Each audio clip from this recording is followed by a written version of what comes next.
So I studied economics in college, which at the time felt very good. What I literally did is I opened up the book of all of the majors, and I found the one that I thought sounded like I could make $1 million right off the bat and then just never work again. Turns out nobody wants a 4-year economics person for anything.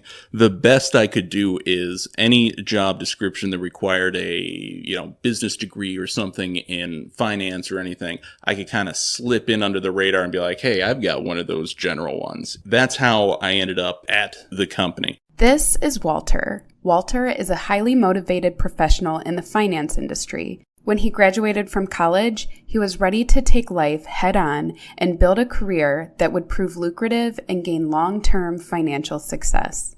The year is 2012. The financial service industry is still reeling from the 2008 financial crisis. I graduate out of college, and me and a few friends, we try and do this business venture thing. It doesn't work out. Glad I did it, but it doesn't work out. So I find myself kind of back at home and just kind of looking for a job. I had no tangible experience, right? In hindsight, one of the things that I never did in college was think about what type of job that I wanted or do any sort of networking towards a position that I wanted. So of course, my mom is asking everyone she knows for any sort of lead on a job that I could possibly apply for. So someone recommends this company, and they had a position open, which I applied for, and I got an interview. An interview that would be Walter's first big break into the finance industry. As a recent graduate looking to ignite his career, this company seemed like an excellent resume builder and the experience he needed to climb the corporate ladder. What he didn't realize was he was about to accept a position with a company that buried its employees in work and had a revolving door of turnover from top to bottom. My name's Carly, and this is Toxic Workplace, a podcast that gives a platform for people to share their stories of working in a destructive environment. I spent the first 7 years of my career within a toxic workplace, and let me tell you, it kills your spirit. This podcast is here to expose what goes wrong in these companies, and hopefully, it'll spark a change to make it right. In this episode, we talk to Walter, who found himself grinding away in a company that put zero attention on its people and full focus on profits. This created a firm of high turnover and extreme burnout. The interview was the typical interview you could imagine, where 2 or 3 different groups of leadership throughout the company came in, asked a bunch of questions. Hey, how do you do this? How do you handle a situation? Give all those kinds of examples. The first red flag in a journey and road that eventually was full of red flags came in the interview process. After I talked to one of the groups of leadership, one of the managers there stayed behind, and she's like, listen, I'm going to tell them not to hire you. And I was like, wow. Why would you do that? And she's like, you're coming in with a pretty analytical degree. This position is not what they're telling you it is. It's a super easy data entry position. You're going to get bored out of your mind and you're going to leave. She's like, I'm literally going to tell them not to give you an offer and you shouldn't take it. And I was like, well, that lady doesn't know what she's talking about. Turns out she definitely did. This is the kind of red flag people always wish for in hindsight. You know, the I wish someone would have warned me about what I was about to get into sort of thing.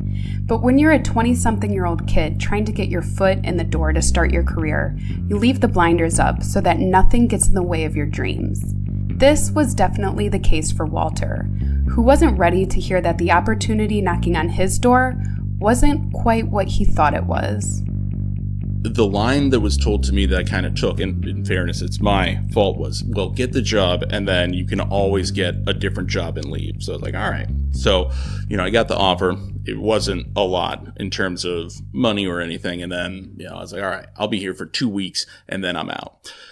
Turns out I ended up there for 7 years, but it's it's a long series of bad decisions on my part. So the second red flag was when I started the job and I showed up. Nobody seemed to know what team anybody was on, who anybody reported to, or what anybody should be doing. What had happened is the company had acquired another smaller firm in Texas. And the line that had been communicated to the whole office that was in Texas was, we're going to maintain a Texas office and we're just going to turn it into an extension of the one that we have here. Then, 3 weeks before I got hired, they told everybody that their jobs are terminated. They're getting, quote, substantial packages. In order to get their package, they had to stay on to train the new teams that were being brought on to do their jobs. So when I first arrived, my very first week, there's this very short, like, hey, welcome to the company. Here's what we do. Okay. My job was to replace an operational person from Texas. All right. As a recap, Walter's company acquired a small firm in Texas, told this small firm that it would be maintained, but that the processes and procedures from Walter's company would be implemented, basically an extension of the main branch. Shortly thereafter, the company announced that they were terminating everyone at the Texas branch, but that the terminated employees had to train their replacements on how to do their jobs. And if they didn't train their replacements, they wouldn't receive a severance package. This is the first of many instances that show how this profit-hungry firm had no empathy for its people and that all the focus was on the profits. The merger was deceitful because Walter's company communicated that nothing would change other than implementing the standards and procedures from the headquarters, but they quickly changed their mind. And look, I get it, businesses need to be profitable, but this almost seems like torture, forcing someone to train the replacement in order to get a severance pay. These terminated employees had their hands tied. I can't help but think that these employees were somehow lucky to get let go from a company culture that would have run them to the ground had they stayed. So they show me to my desk, and they had rented out a campus. The entire company, which at that point, I don't know how many people it was, it's probably about 100, is jammed into these college-like rooms. And there's about 30 people, maybe 20 people in a room with like phones on literally like plastic fold-out desks. So for the first 3 days, I've never met anyone I'm supposed to report to. I have no idea what I should be doing. And then I'm just sitting inside of this college classroom with all these calls happening chaotically around me. And I'm just sitting there like twiddling my thumbs, looking at my computer like, oh, okay. My manager ended up being Andy. He was one of the worst managers that I ever had. They didn't decide on the structure of the teams and who was all reporting to Andy until the third day of everybody being there. The recurring theme of this company is the leadership is only concerned with revenue generating opportunities. Once they acquire one, they find it and then they bring the acquisition or whatever it is in, and then they push all the details of how is this going to work down, and then they just walk away. And it's up to the teams to figure out the best way to do things and how things should be done and all those sorts of things. And whenever an issue would arise, like which it frequently did, let's say a client gets angry because something was mismanaged or handled. It was never a conversation of, okay, how do we fix this client and how do we make sure it doesn't happen again? It was always from the perspective of whose fault is this? Why did they do that? And when are they going to get fired next? There was never a downward leadership. It was always blame down until you're not the one who's getting in trouble anymore. You know, when you're in a kind of like an operational position where you've never really been told or taught how to do anything, but you know if something happens, you're the one who's like holding the bag on everything.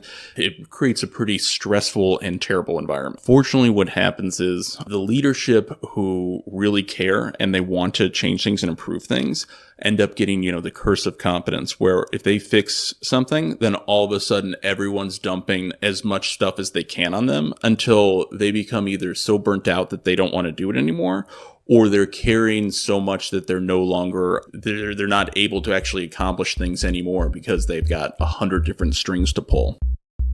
The mentality of this company is clear. They don't care how it gets done, just get it done, even if it's at the expense of the harmony of the corporate culture.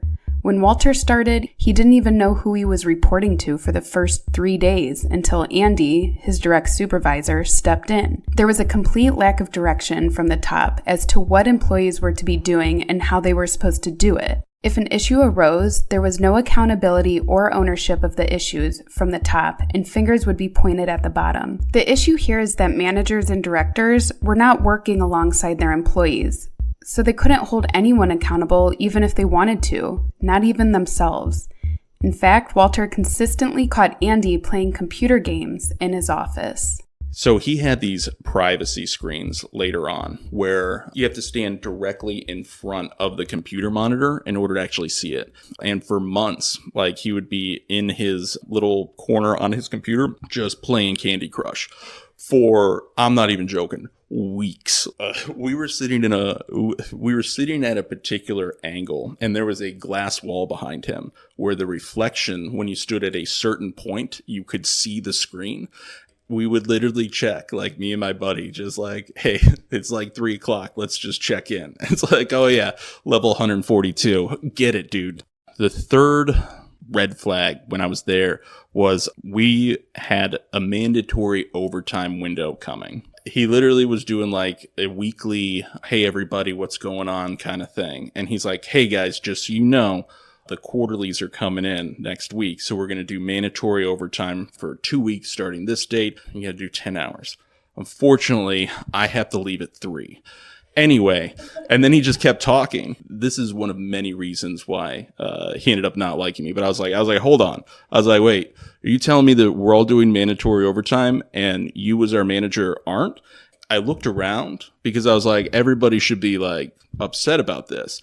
Everybody was just like looking down like, I don't want any part of this. So I was already kind of marked from his perspective for several things. That was the last straw where he's like, well, fuck that guy. Like, I'm going to get him. Oh, that was like month 2 or something like that. It was really early on. You have to remember, at month 2, I'm still in this mindset of like, any day, like, I'm going to get the call of that Accenture contract and I'm out of this place. I'm like, what are they going to do to me? There's no way I'm here past July. Once Walter was on Andy's shit list, Andy tried to make his life at the company miserable. It seemed like Andy was looking for the smallest misstep for Walter to make so that he could have a reason to write him up or even fire him.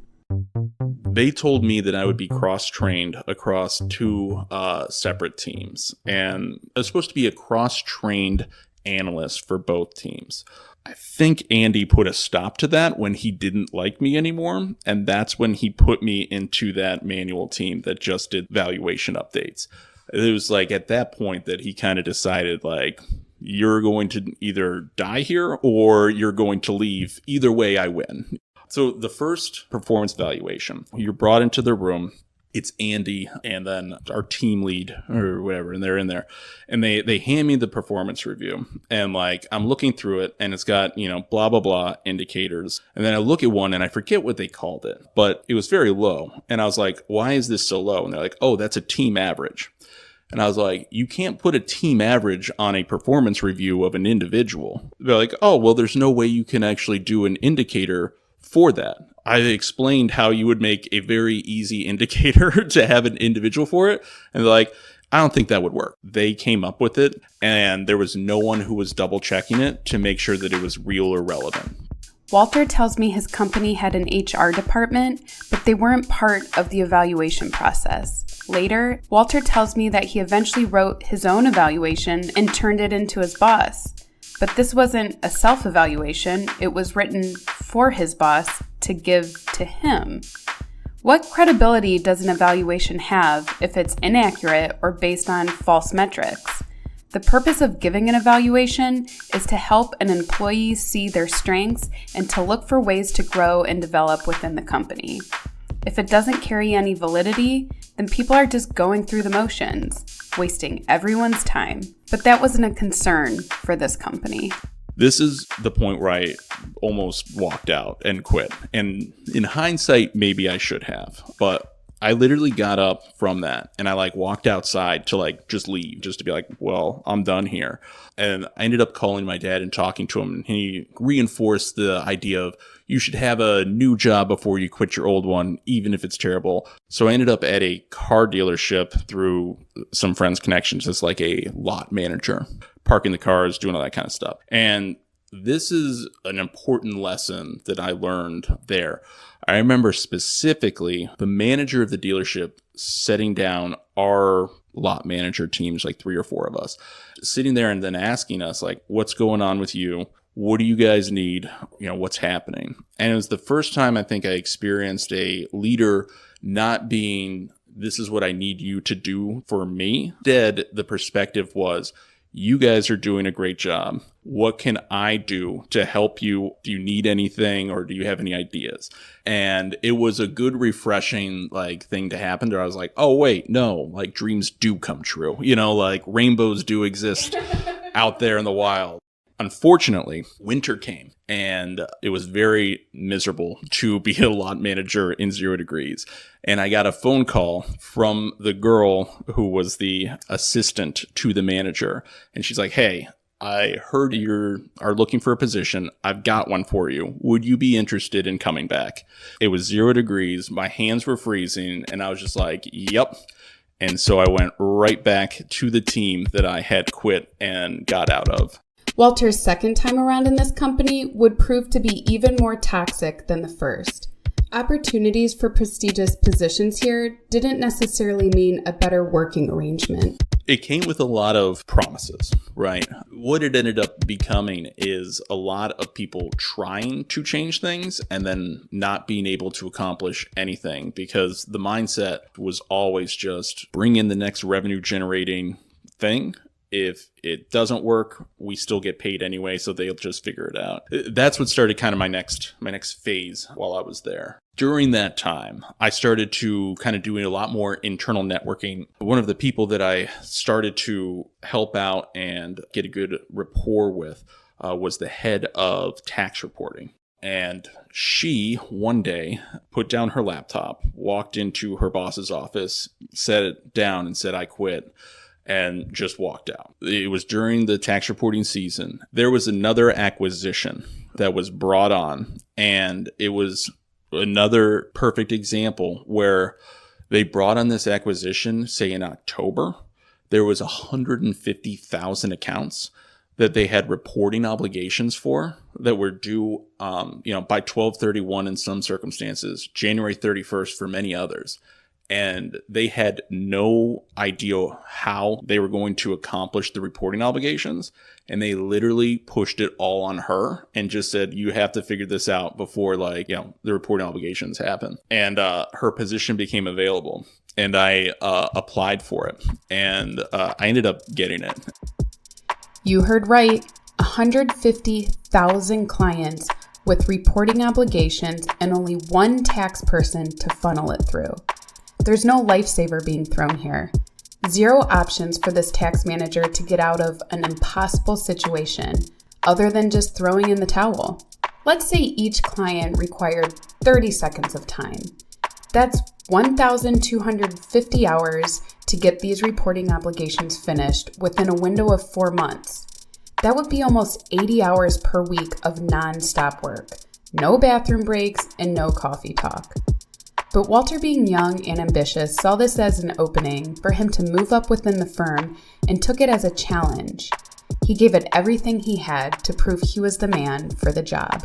So it reported directly to the president of the company. The interview itself was him just talking for 30 minutes about all sorts of things, anything.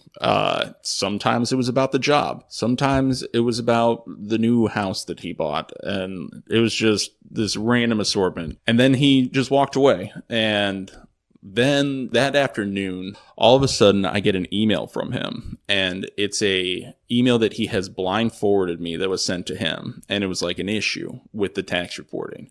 He doesn't say anything. And so I was like, oh, well, this is the real interview. So I just started fixing him. And then I would always keep him BCC'd or whatever. Walter passed the president's test, who he'll start referring to as Mike here in a second. He jumped right into the heat of tax season in an extremely understaffed department of one, which Mike quickly realized wasn't going to work out. So he brought on a new employee named Chris, who would eventually add to the issues. So Chris gets hired. He is equal to me in terms of title. He's incredibly charming. He's so easy to talk to. Super fun guy. I was so excited. Great. Like, this is somebody who I would very easily sit next to, 40 hours a week, 50 hours a week, whatever. What I ended up finding out within the first 2 weeks is that he had completely made up his resume. He had no experience. He had no technical skills. He didn't even know how to use Excel. In the very beginning, I went to my boss and I was like, this isn't going to work. He can't do any of this. He doesn't have any of the skills required to accomplish this. And then my boss would change the subject and then just leave. So he refused to even acknowledge it. So I was like, all right, I'm just going to have to deal with this. So I was like, all right, we're going to work together to get you to the point where you're adding value. After about 4 or 5 months, I think it came to a point where he realized, meaning Chris, that he was never going to be able to accomplish this job, or at least it would take years for him to get up to speed. And Mike is never around to tell him that he has to do it. So he doesn't have to do anything. And he didn't. He just stopped. He stopped doing things. And nothing happened. There were regulatory obligations that were missed. There were fines that came in. And it was never let's get rid of him. It was like, Walter, you need to fix this. Why wasn't this done? So now Walter is not only faced with a pile of work he can't possibly get done, including notices and a multitude of new fires that need to be put out, but he is working alongside someone who literally does nothing and gets away with it. And the president, who's in charge of the department, is never around. Walter said weeks would go by and his boss was nowhere to be found. And even when he did tell him about the issue with Chris, his boss didn't want to hear it. He was stuck and frustrated. When the fines started coming in through the finance department contacted Mike and they're like, hey, we owe $20,000 to the state of Utah. Why did this happen? It wasn't about, hey, you made this error, you fix it. It was one of you two do this. Chris knew that he wasn't going to do it, and he knew that I was going to, because what else am I going to do? I'm not his manager. I can't write him up. I can't go to HR and try and explain the situation. So what can I really do? If I sit there and chew him out, then I'm a piece of shit asshole, So I have to do one of two things. Is I either just eat it and I just sort it out and then try as best I can to get him involved in as many things that he can do to help. So that's what I was attempting to do. And every time I had the chance to talk to Mike about this, I would bring it up. And that's where a new narrative started that ended up following me to the bitter, bloody end. And that was, I'm a bad communicator. Every time I would bring it up to Mike, like in quarterly reviews or the few times a year I would see it, he'd be like, you got to learn how to communicate better. I don't think this is the proper way to approach this. He would be gone for weeks.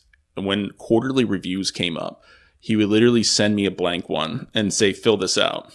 And I would fill out my own quarterly review. Then I would send it to his administrative assistant. She would forge his signature on that. I guess she sent it to HR or something. Yeah, there's no accountability. No one's watching. I never put in PTO under him because he would never approve it. He would never look at the HR thing. I'd email him. I'd be like, I'm going to be out for 3 days. And he'd just be like, okay.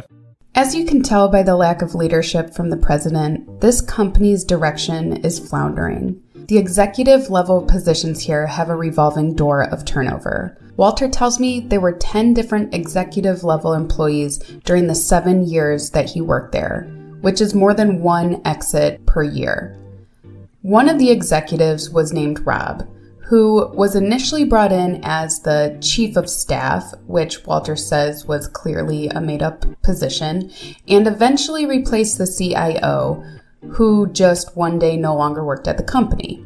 Meanwhile, Walter's boss sent in a director-level employee named Jim to help unbury Walter from the tax reporting nightmare that was out of control. Jim became obsessed with impressing Rob and started shoving Walter out of the limelight. So we had this software onboarding that was going to happen, and Jim was like, all right, I'll just lead it. It didn't mean I'll lead it. It means we have an executive lead in Rob. I'm going to be the one who communicates everything to him, and then you'll just do everything. It ended up being a disaster. And I'm the one who kind of ended up having to do everything. And this is one of the worst days I think that I ever had at the company. Imagine on a week, the printing approvals of a reporting obligation are due to a vendor on Friday. On Wednesday, a file gets loaded. On Thursday, we find out that 125 or so thousand of the forms on that file were incorrect, and they got sent to clients. So Thursday evening at around 5 p.m., people start freaking out. Rob, the executive, is trying to look for answers, and Jim hustles into his office. And I knew I had to get in there because it was going to turn into a blame thing, right? So I just kind of invite myself in, and Jim is just explaining how he's already contacted all of these advisors and told them, hey, we're going to have this fixed and we're going to have corrections sent out by Friday at noon. And I was like, Jim, the vendor hasn't even acknowledged that there's a problem, much less committed to a 12 noon correction and reprint. You can't say that, but it was too late. And then both of them just looked at me and they just said, you're just going to have to contact the vendor and make this happen. And then everyone just left. Talk about getting dumped on and set up for failure. Jim made a promise that he wasn't going to actually fulfill himself. Mind you, it was Jim running the show at this point in the tax department, yet he refused to take accountability and fix his mistake, leaving Walter to the wolves. An underlying theme in this story is the understaffing of the company. Walter was constantly buried in work. He emphasizes the push from the top to get things done at all costs and in the name of profitability. This company wasn't looking for strategic leaders to foster organic growth or empower its people. They were looking for yes men to push down on employees with no mercy.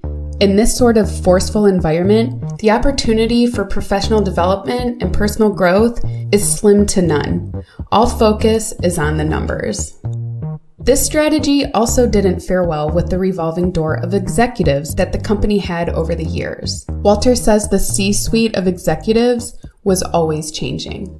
I had 6 different executive changes throughout all this. Actually, there's 10 total. There was a new COO who came in, let's say a year before I started this job. For whatever reason, I still don't know, I never asked, but he was met at the door by the head of HR and then let go. Like a C-level, instead of having a meeting bringing him in, the head of HR met him at the door and just said, hey, we're letting you go.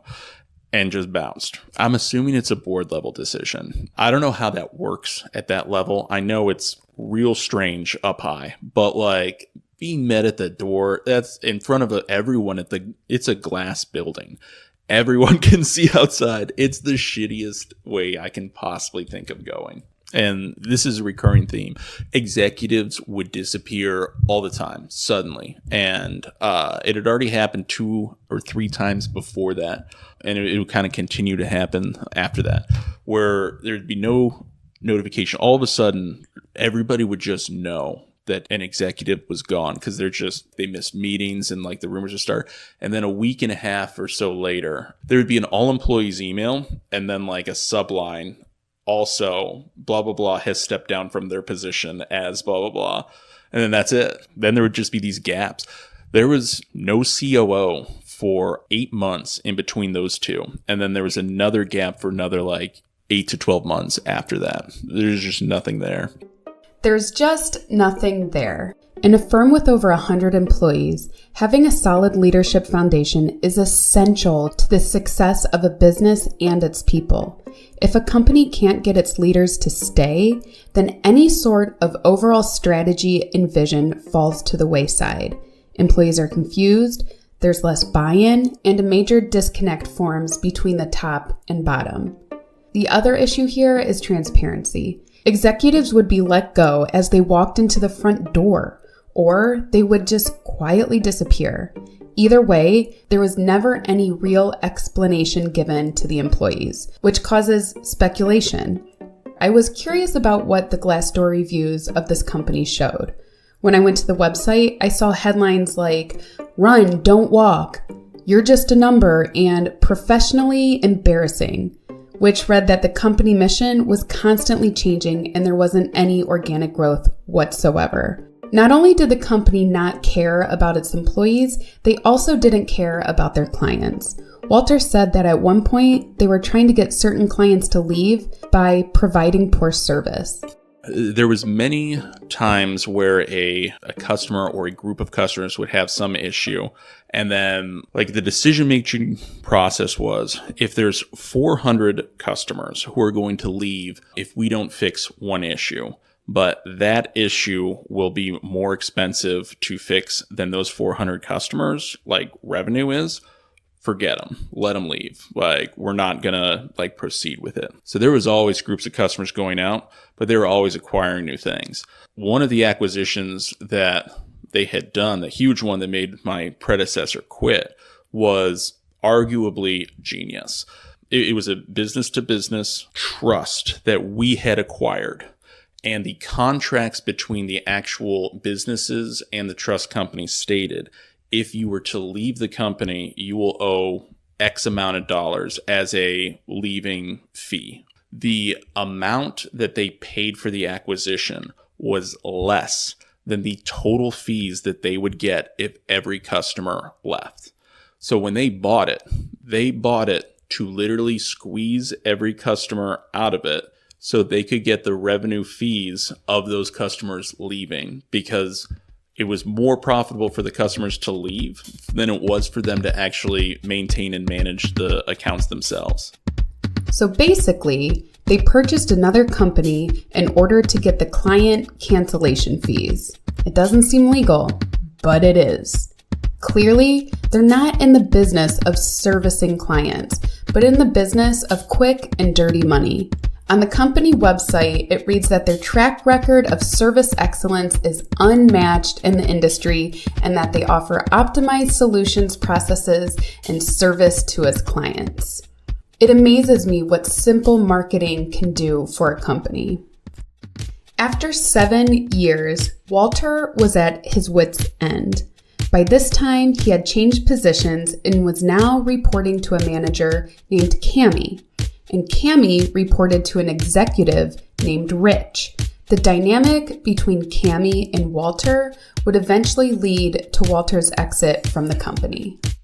She started out really great, but eventually it turned into, if there was ever an issue with the tax reporting that came down from the executives to her, she would then blame down to me, and then she would be like, I don't know why it hasn't been fixed yet. Let me make sure that he's doing it. I'm a true believer in the only problem that any company has is its leadership. Good leadership and bad leadership, I think, is what really makes and breaks an experience in a company.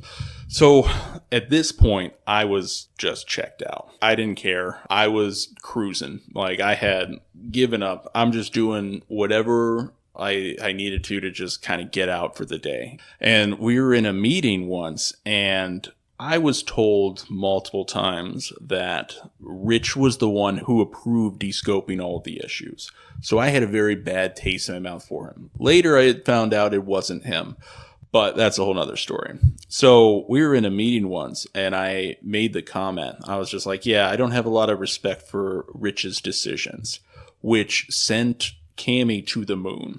So I got a formal write-up for poor communication. And I remember like walking in, and then like she handed it to me, and I literally, I was like, is this a joke? I was like, it's okay. Let's go to HR and let's talk to HR about it right now. And she had to, right? Like you can't probably say that and her say no, right? So we went to HR and I explained everything to them about all sorts of things. And magically, things started to change better after that. 4 to 5 months after that, she would come down to me and my coworker, and she would just say things like, blah, blah, blah, executive says that I don't know what I'm doing. And the only reason he says that is because he doesn't trust women and he's a sexist. And I'm just sitting there like, you wrote me up for saying I just don't respect the decisions of someone, and then you say this shit. And then like she would say things like, that bitch is going to get what's coming to her about like another manager or something like that after things. Like it was just a complete shit show. You can never say anything bad about those up. You're throwing stones at like Mount Olympus, but fuck everyone down below. Like you just get shit on. She had caught on to the narrative that Mike had started, that I'm a poor communicator. And then she was leveraging that in situations where I was asking for things, or like, hey, I need to go talk to HR because I'm being asked to do too much or too things, all that kind of stuff. Eventually, my coworker quit. She found better pastures elsewhere. So I found myself in a situation where I was started to do my job and her job. There was another girl in another department that went on maternity leave. And there was a process or two that she did. I was the only other person who knew how to do it. So then I was asked to do her job as well. I was literally doing 2.5 people's jobs every day. At that point, I was so mentally over it, like I was just kind of on cruise control. So I had put in PTO. She, meaning Cammie, had never approved it, but she was sending me emails like, hey, before you're out, make sure you talk to blah, blah, blah, or make sure you take care of blah, blah, blah, right? And then the day there's a few things I was working on, but she asked if I was going to have something done before I left. And I told her I can't because it's just not enough time.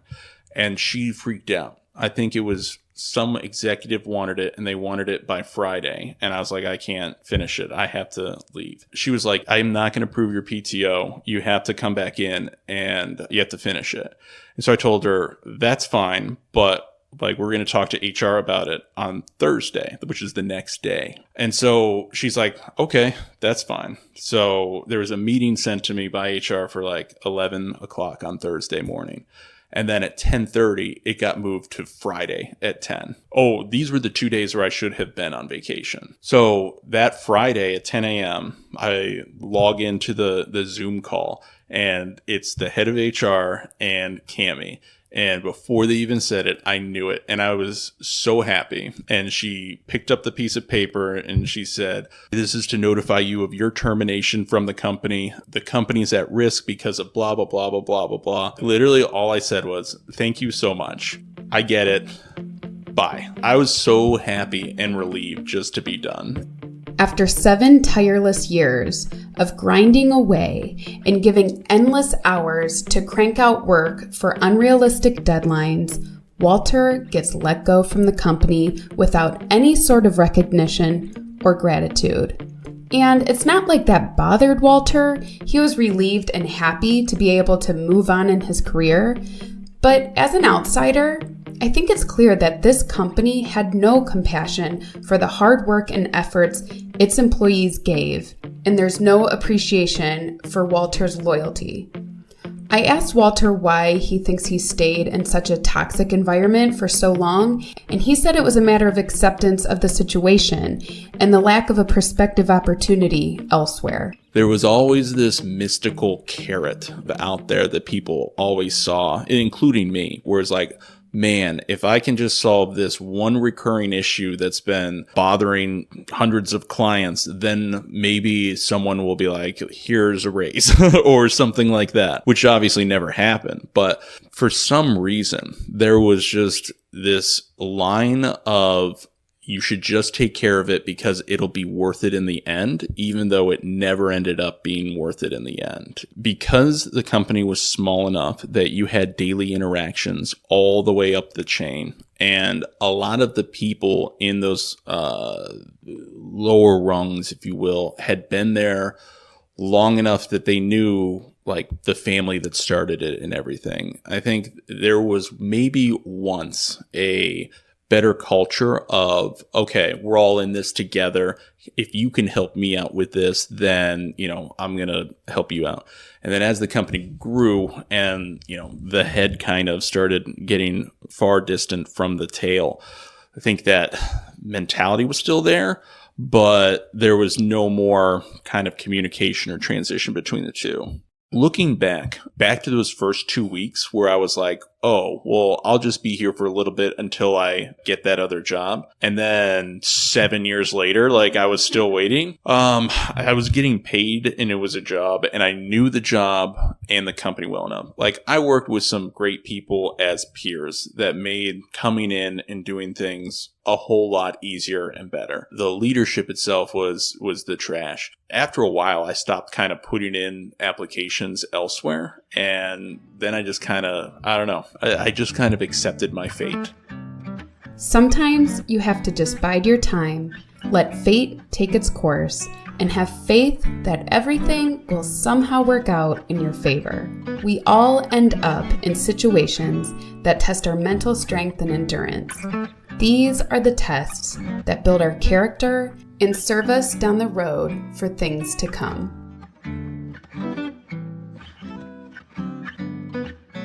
I hope you enjoyed the podcast. Do you have a story you'd like to share on our show? Go to toxicworkplacepodcast.com and click on Be a Guest. Fill out the submission information and we'll be in contact. Your story will be told anonymously. All names are changed to protect the privacy of the company and its employees. We look forward to hearing from you.